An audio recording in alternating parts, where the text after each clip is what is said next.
Hi hello my dear viewers. ഇന്ന് നമ്മൾ discuss ചെയ്യാൻ പോകുന്നത് അക്കൗണ്ടിങ് സ്റ്റാൻഡേർഡാണ്.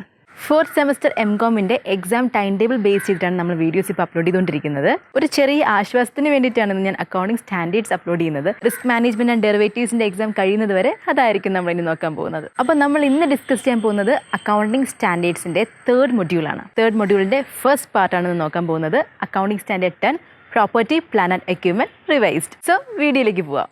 ഓക്കെ, ഇന്ന് നമ്മൾ നോക്കാൻ പോകുന്നത് accounting standard 10 property plan and equipment. This standard deals with accounting of fixed asset.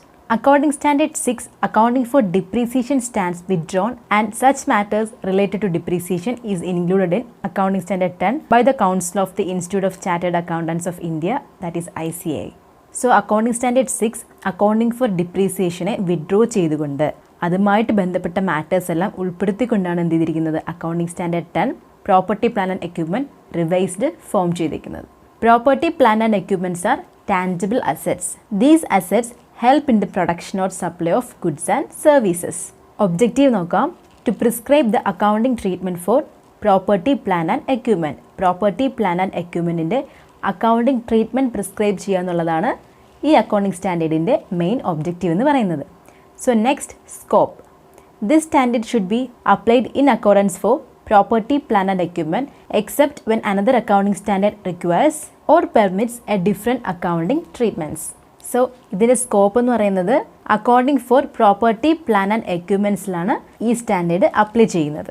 Exception വരുന്നത് പ്രോപ്പർട്ടി പ്ലാൻ ആൻഡ് എക്യുപ്മെൻറ്റിലെ മറ്റേതെങ്കിലും അക്കൗണ്ടിങ് സ്റ്റാൻഡേർഡിൽ വരുന്ന ട്രീറ്റ്മെൻറ്റ് ആവശ്യമായിട്ട് വരുന്നുണ്ടെങ്കിൽ അത് എക്സെപ്റ്റഡ് ആണ്. ഇനി എവിടെയൊക്കെയാണ് ഈ സ്റ്റാൻഡേർഡ് അപ്ലൈ ചെയ്യാത്തത്? Biological asset related to agricultural activity other than bearer plants. Agricultural ആക്ടിവിറ്റിയായിട്ട് ബന്ധപ്പെട്ടിട്ടുള്ള biological asset except bearer plants.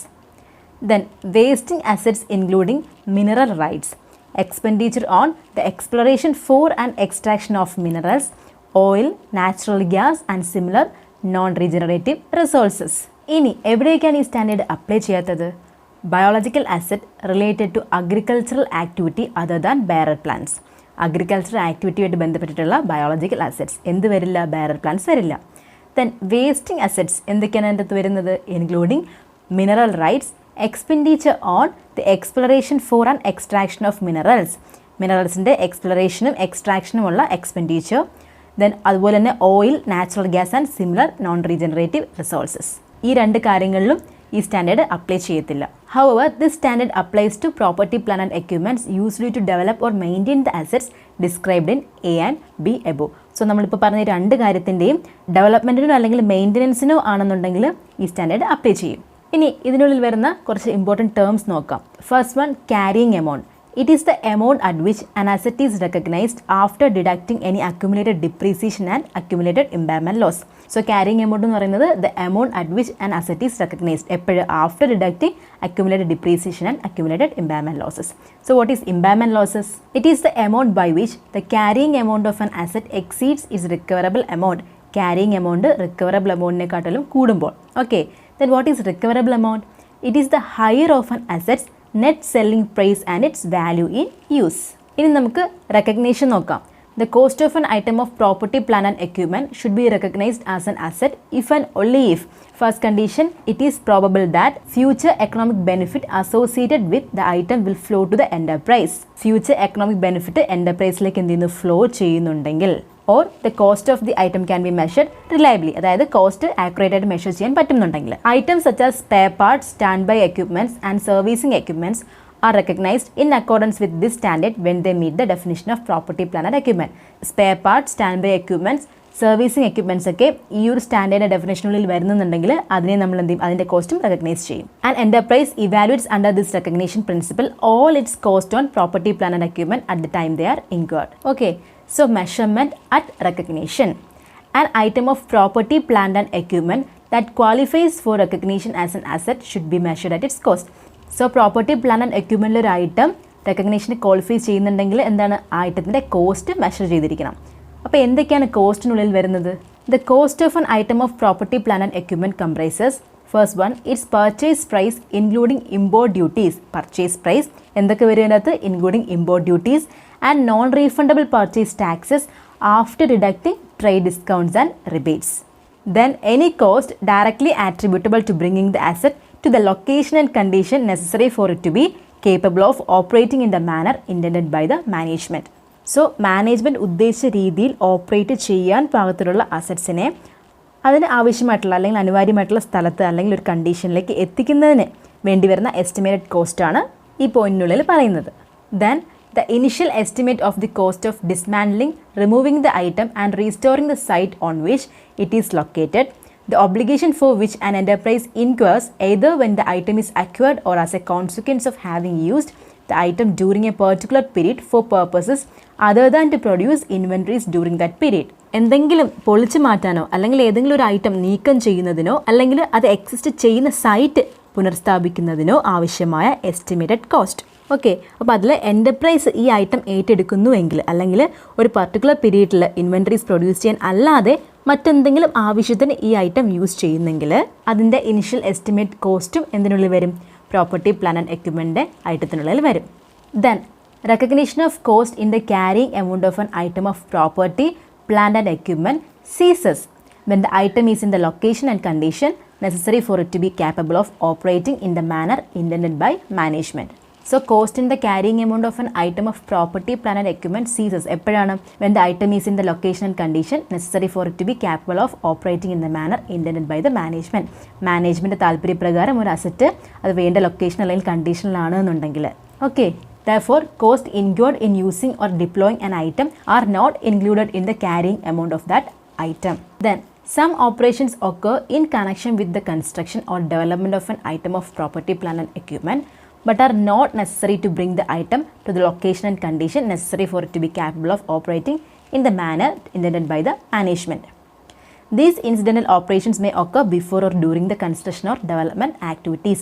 അതായത് ഒരു കൺസ്ട്രക്ഷൻ അല്ലെങ്കിൽ ഒരു development of N item property ഒരു എക്യുപ്മെൻറ്റ് അത് നടക്കുന്ന സമയത്ത് മറ്റെന്തെങ്കിലും ഓപ്പറേഷണൽ ആക്ടിവിറ്റി അതായത് മറ്റെന്തെങ്കിലും ഇൻസിഡൻ്റൽ ഓപ്പറേഷൻ നടക്കുകയാണെന്നുണ്ടെങ്കിൽ, ഫോർ എക്സാമ്പിൾ ഇപ്പോൾ ഒരു കൺസ്ട്രക്ഷൻ നടന്നുകൊണ്ടിരിക്കുന്നത്, അപ്പോൾ ആ സൈറ്റിൽ കൺസ്ട്രക്ഷൻ നടക്കവേ അല്ലെങ്കിൽ ആ ഒരു ബിൽഡിങ്ങിൻ്റെ ഡെവലപ്മെൻറ്റ് നടക്കവേ ആ ഒരു ഏരിയയിൽ കാർ പാർക്കിംഗ് സൗകര്യം പ്രൊവൈഡ് ചെയ്യുകയാണെന്നുണ്ടെങ്കിൽ അങ്ങനെയുള്ള ഓപ്പറേഷണൽ ആക്ടിവിറ്റീസ് വരികയാണെന്നുണ്ടെങ്കിൽ the income and related expense of incidental operations, ആ ഓപ്പറേഷൻസിൻ്റെ income and related expense are recognised in the statement of profit and loss and included in the respective classification of income and expenses. Then the cost of a self-constructed asset is determined using the same principle as for an acquired asset. Acquired asset use ചെയ്യുന്ന same principle തന്നെയാണ് cost of self constructed അസറ്റിനും use ചെയ്യുന്നത്. Bearer plans are accounted for in the same way as self-constructed items of property, plant and equipment before they are in the location and condition necessary to be capable of operating in the manner intended by management. അപ്പോൾ ഇതിനുള്ളിൽ the location and condition necessary to be capable of operating in the manner intended by the management, ഈ ഒരു sentence പഠിച്ചു വെക്കുക. എല്ലായിടത്തും ഇങ്ങനെ വാല് പോലെ വരുന്നുണ്ട്.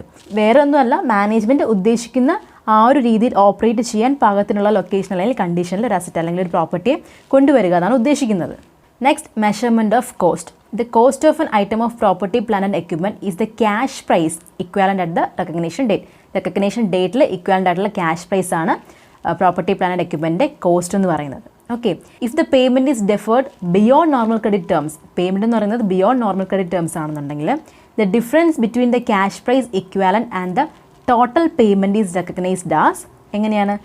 Interest over the period of credit unless such interest is capitalized in accordance with accounting standard 16. One or more items of property, plant and equipments may be acquired in exchange for a monetary asset or assets or a combination of monetary and non-monetary assets. അപ്പോൾ ഒന്നോ ഒന്നിൽ കൂടുതലോ items of property and plant and equipment may be acquired എപ്പോഴാണ്? in exchange for a non-monetary asset or assets or combination of monetary and non-monetary assets. An enterprise determines whether an exchange transaction has commercial substance by considering the extent to which its future cash flows are expected to change as a result of the transaction. So ഒരു exchange transaction commercial substance ഉണ്ടോ എന്ന് enterprise determine ചെയ്യുന്നത് എങ്ങനെയാണ്? ഈ ട്രാൻസാക്ഷൻ്റെ ഫലമായിട്ട് ആ എൻ്റർപ്രൈസിൻ്റെ future cash flow എത്രത്തോളം change ആകുന്നുവെന്ന് consider ചെയ്തുകൊണ്ടാണ് അത് ഡിറ്റർമിൻ ചെയ്യുന്നത്. The fair value of an asset is reliably measurable if the variability in the range of reasonable fair value measurements is not significant for that asset, or the probabilities of the various estimates within the range can be reasonably assessed, and used when measuring fair values. When several items of property, plant and equipment are purchased for a consolidated price, the consideration is apportioned to the various items on the basis of their respective fair values at the date of acquisition.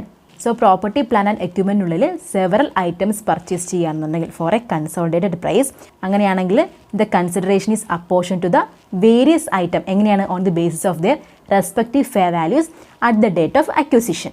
The cost of an item of property, plant and equipment held by a lessee under a finance lease is determined in accordance with accounting standard 19 leases. ഇത് accounting standard 10-നുള്ളിൽ വരത്തില്ല. Next, measurement after recognition. An enterprise should choose either the cost model as its accounting policy or revaluation model as its accounting policy and should apply that policy to an entire class of property, plant and equipment. So ഒരു enterpriseന് ഒന്നെങ്കിൽ cost model choose ചെയ്യാം അല്ലെങ്കിൽ revaluation model choose ചെയ്യാം. എന്തിന്? Accounting പോളിസിക്ക് വേണ്ടിയിട്ട്. ആ പോളിസിയാണ് entire class of property, plant and എക്യുപ്മെൻറ്റ്സിൽ അപ്ലൈ ചെയ്യേണ്ടത്. So cost model, property, plant and equipment carried at cost less any accumulated depreciation and accumulated impairment losses.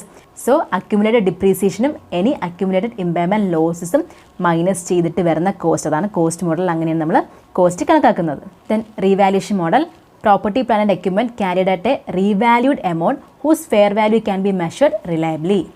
Revaluation should be made with sufficient regularity to ensure that the carrying amount does not differ materially from that which would be determined using fair value at the balance sheet date. The frequency of revaluations depends upon the changes in fair values of the items of property, plant and equipment being revalued. So frequency depend ചെയ്യുന്നത് fair valueന്റെ ചേഞ്ചസിൻ്റെ ബേസിസിലാണ്. When the fair value of a revalued asset differs materially from its carrying amount, a further revaluation is required. So fair value എന്ന് പറയുന്നത് carrying amountനെക്കാട്ടിലും differ ചെയ്യുന്നുണ്ടെങ്കിൽ ഒരു further revaluation എന്താണ് അവിടെ ആവശ്യമായിട്ടുണ്ട്. Okay, so determination of fair value നോക്കാം. Fair value of items of property, plant and equipment is usually determined from market-based evidence by appraisal that is normally undertaken by professionally qualified valuers. ഇപ്പോൾ fair value determine ചെയ്യുന്നത് market-based evidence നിന്നാണ്. If there is no market-based evidence of fair value because of the specialized nature of the item of property, plant and equipment and the item is rarely sold except as a part of continuing business, an enterprise may need to estimate fair value using an income approach or depreciated replacement cost approach. So property, plant and equipmentൽ വരുന്ന ഒരു item അതിൻ്റെ ഒരു പ്രത്യേക സ്വഭാവം കാരണം ചിലപ്പോൾ അതിൻ്റെ fair വാല്യൂവിൻ്റെ market based evidence ഇല്ല എങ്കിൽ, അതുപോലെ തന്നെ ആ ഐറ്റം വളരെ അപൂർവമായി മാത്രമേ വിൽക്കുന്നുള്ളൂവെങ്കിൽ ആ എൻ്റർപ്രൈസ് അതിൻ്റെ ഫെയർ വാല്യൂ ഇൻകം അപ്രോച്ച് അല്ലെങ്കിൽ depreciated replacement cost approach use ചെയ്ത് വേണം എസ്റ്റിമേറ്റ് ചെയ്യാൻ. Then accounting treatment of revaluations. When an asset of property, plant and equipment is revalued, the carrying amount of that asset is adjusted to the revalued amount. At the date of the revaluation, the asset is treated in one of the following ways. Gross carrying amount is adjusted in a manner that is consistent with the revaluation of the carrying amount of the asset. So gross carrying amount revaluation of the carrying amount ആയിട്ട് consist ആവുന്ന രീതിയിൽ എന്ത് ചെയ്യും? Adjust ചെയ്യുന്നു. Then accumulated depreciation is eliminated against the gross carrying of the asset. Gross carrying നിന്ന് accumulated depreciation eliminate ചെയ്യുന്നു. Revaluation increase ആണെങ്കിൽ it will be credited directly to the owner's interest under the heading of revaluation surplus. If revaluation decrease, then it is charged to the statement of profit and loss. Each part of an item of property, plant and equipment with a cost that is significant in relation to the total cost of the item should be depreciated separately. Depreciable charge for each period should be recognized in the statement of profit and loss unless it is included in the carrying amount of another asset. Depreciable charge statement of profit and loss account ൽ കാണിക്കുക. Carrying amount of an asset അത് കാണിച്ചിട്ടില്ല എന്നുണ്ടെങ്കിൽ മാത്രം. The depreciable amount of an asset should be allocated on a systematic basis over its useful life. So review of residual value and useful life of an asset. Residual value and the useful life of an asset should be reviewed at least at the each year end. So residual value, useful life നമ്മൾ എന്ത് ചെയ്യണം? ഓരോ year എൻഡിൽ എന്ത് ചെയ്യുക? Review ചെയ്യുക. And if expectations differ from previous estimates, മുമ്പുള്ള എസ്റ്റിമേറ്റിനെക്കാട്ടിലും അതിൻ്റെ എക്സ്പെക്റ്റേഷൻ ഡിഫർ ചെയ്യുന്നുണ്ടെങ്കിൽ the changes should be accounted for A change in an accounting estimate in accordance with accounting standard 5. Depreciation ceases to be charged when assets residual value exceeds its carrying amount. Assetന്റെ residual value carrying amountനെക്കാട്ടിലും exceed ചെയ്യുകയാണെങ്കിൽ depreciation ceases to be charged. Depreciation of an asset ceases at the earlier of the date that the asset is retired from active use and is held for disposal, and the date that the asset is re-recognized. ഇനി depreciation method നോക്കാം. 3 മെത്തേഡാണ് വരുന്നത്. Straight line method, diminishing balance method, units of production method.